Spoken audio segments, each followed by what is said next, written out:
Thanks for joining us tonight at 5:30, everybody. I'm Abby Walton. We'll get to all those stories in just a moment. But first, in Florida, officials are tightening animal import rules to keep a dangerous parasite out of the state.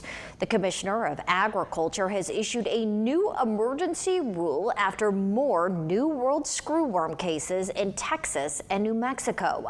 The parasitic fly attacks warm-blooded animals, including pets, livestock, and wildlife, but has not been found in Florida. The rule extends a moratorium on bringing in warm-blooded animals from any county with a confirmed case and its neighboring counties through June 12th. It also bans rescue and shelter dogs and cats from affected states and requires tight veterinary inspections and treatment documentation for any allowed moves. Officials stress there's no risk to the food supply, but they are urging vets, shelters, and owners to watch for slow healing wounds with larvae and report any suspicious cases.